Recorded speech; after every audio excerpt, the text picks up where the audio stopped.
Já ouviu a expressão Taylorismo?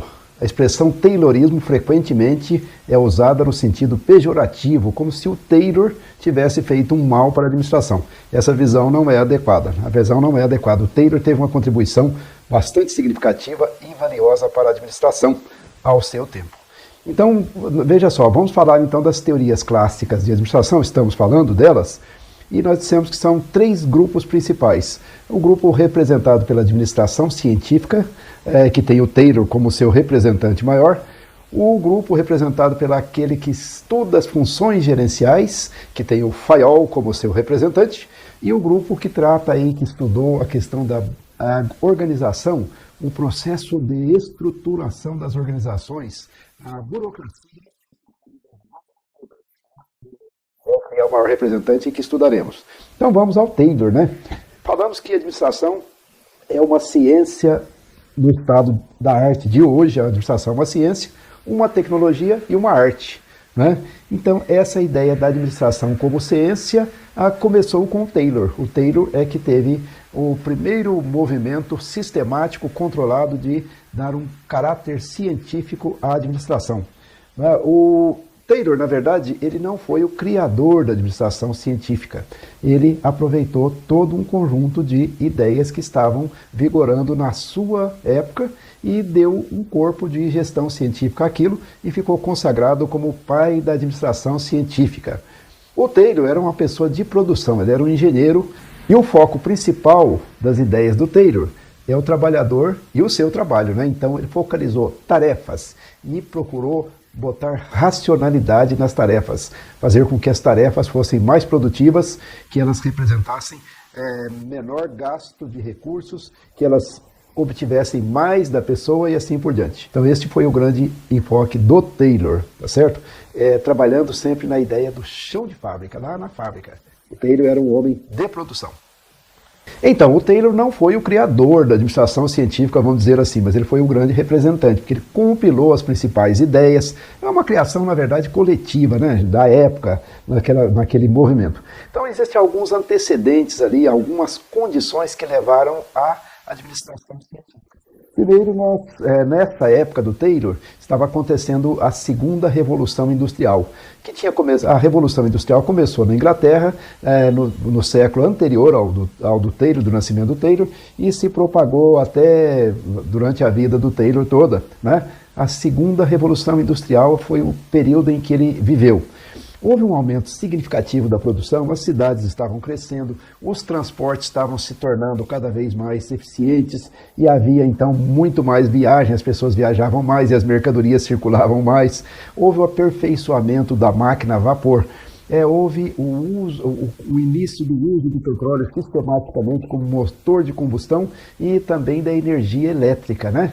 Havia igualmente um clima ainda de hostilidade entre os empreendedores, os empresários e os trabalhadores, né? Porque na primeira Revolução Industrial, principalmente na primeira metade, última metade do século XVIII e primeira metade do século XIX, houve muito conflito e as condições de trabalho eram muito ruins, muito desumanas, e aí, na verdade, se via todos os progressos da indústria, todos os progressos da melhoria de produtividade como um meio de controlar as pessoas e um meio de extrair, né, o salário das pessoas e ganhar dinheiro através das pessoas, digamos assim, né? A tal de mais-valia, né? O seu trabalho vale X, mas eu fico com uma parte dele aqui na produção e etc.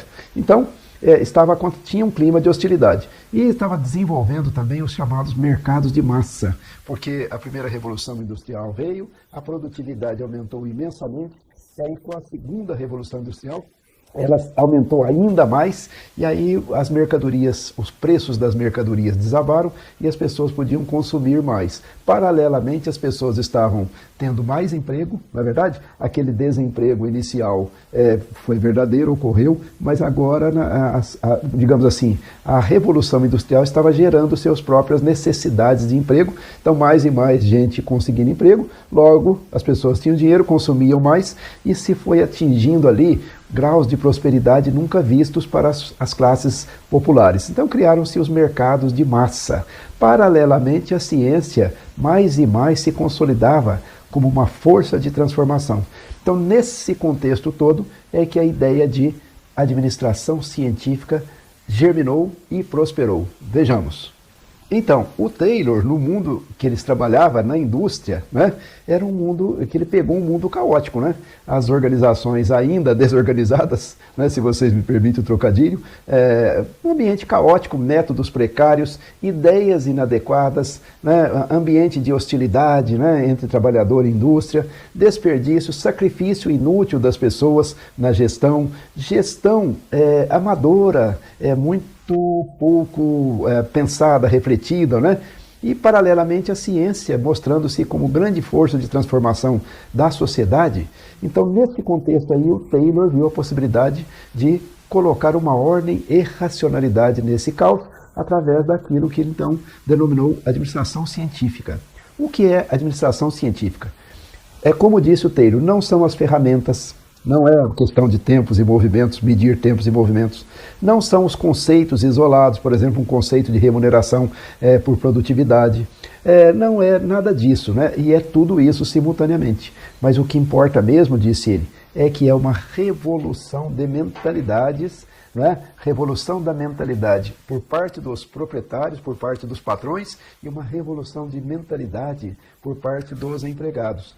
Então é uma chamada para a racionalidade, para que a gente aplique a ciência, que vai resultar em benefício para todo mundo. Ele propôs suas ideias baseado numa filosofia de gestão que tinha 4 pontos principais. Primeiro ponto, ele buscava salários altos e custos baixos de produção.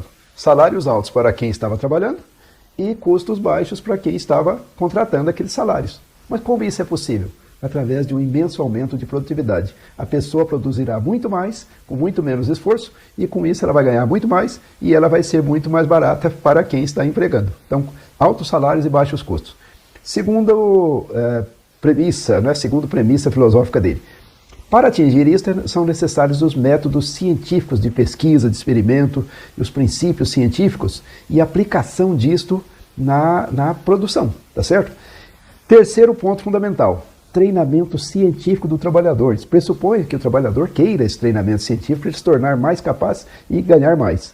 E o quarto ponto, criação de uma atmosfera de cooperação entre trabalhador e gestão, com uma divisão de tarefas. Divisão de tarefas entre planejar, criar, né? Planejar o trabalho e executar. E o trabalhador aceitando isso aí, não era? Quer dizer, anteriormente, nas outras formas de produção, o trabalhador tinha seus próprios métodos, seus próprios jeitos, e agora não, vamos fazer uma divisão de funções, no qual a gente planeja sistemática, cientificamente, treina a pessoa e ela vai e executa seu trabalho com muito mais produtividade, com menos esforço e ganhando mais. Então essa era a ideia central. Então, o método Taylor, ou administração científica, teve diferentes momentos, diferentes ideias, mas em geral bate em alguns pontos fundamentais. Quer dizer, o desenvolvimento da ciência do trabalho, eliminar métodos precários, métodos imprecisos, coisas desenvolvidas empiricamente. Não, vamos pensar racionalmente e vamos aplicar a ciência ao trabalho. Selecionar cientificamente o trabalhador e treinar. As pessoas não são adequadas a todos os tipos de trabalho. Existem pessoas com qualificações diferentes e também trabalhos que exigem qualificações diferentes. Então a ideia é colocar a pessoa certa no lugar certo, tá certo? Então isso aí que seria o princípio fundamental, selecionar certo, cientificamente, e aí treinar essa pessoa para ela ser a pessoa mais adequada para aquela função. Estudo e racionalização de tempos e movimentos em cada tarefa. Estudo de tempos e movimentos para quê? Para haver economia de movimentos, para haver economia de material, enfim, para a pessoa fazer mais com menos. Organização racional do trabalho, né? Então a organização deveria ser racional e de tal maneira que com as divisões de funções lá dentro de uma fábrica, tudo isso a gente obtivesse uma racionalidade integral no trabalho. Essa ideia de organização racional do trabalho, ela andou o mundo, né? O Taylor se tornou famoso no mundo inteiro e ela andou o mundo. Aqui no Brasil mesmo, existe um instituto chamado Instituto de Desenvolvimento da Organização Racional do Trabalho. A sigla é IDORT, é uma organização de treinamento e consultoria que foi baseada no modelo do Instituto Taylor. lá do começo do século nos Estados Unidos. Essa organização também é bem antiga, deve ter mais de 80 anos, né? Está viva até hoje aí. Né? Uma herança dos métodos do Taylor, que correram o mundo. Muito bem, então, organização racional do trabalho. Seleção das melhores práticas, o melhor jeito de fazer uma tarefa. Observar aquele trabalhador que tem a melhor técnica e usar a técnica dele, colocar a técnica dele como um padrão e aí treinar os outros nessa técnica dele. Mudanças na forma de remuneração para que haja incentivo, para que a pessoa se sinta motivada a trabalhar com mais, digamos assim, alegria ali no trabalho. Registro sistemático dos custos para eliminar desperdício, né? Apontar os custos da mão de obra, apontar os custos de materiais, verificar tudo isso certinho. E fazer rigorosa supervisão funcional no trabalho para que as coisas saiam todas conforme deveriam sair, tá certo? Conforme devem sair. Em princípio, esses aí e mais um conjunto de ideias formam o centro daquilo que se chama administração científica do trabalho lá nos primórdios, né?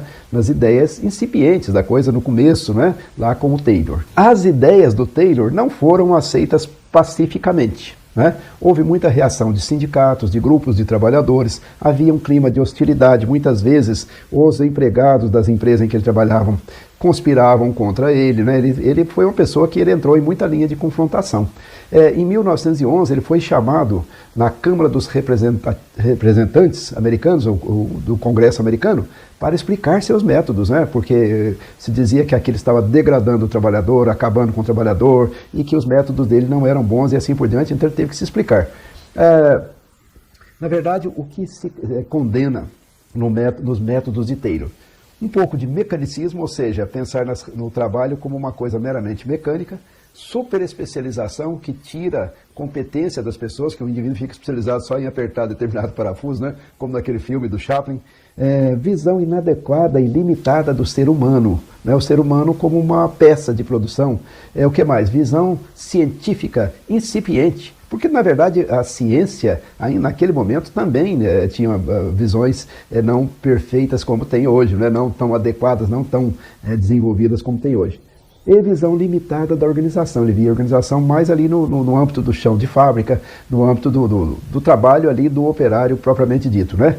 Entretanto, o Taylor vingou, né? As ideias do Taylor vingaram, e você vai observar o método Taylor de padronização, de racionalização do trabalho, criação de processos racionais, você vai observar em toda a grande empresa hoje, no mundo inteiro, o Taylor fez um trabalho de grande significância para a administração. Então ele está presente na vida moderna. A ciência da administração se desenvolveu significativamente nas últimas décadas, mas ali o chute, digamos assim, o chutezinho inicial da bola foi com o Taylor no seu conceito de administração científica. Não foi ele que criou, mas ele é o maior representante. Então isto é administração científica. E agora vamos ver mais um modelo de administração, que é o modelo do Fayol. Vamos lá então.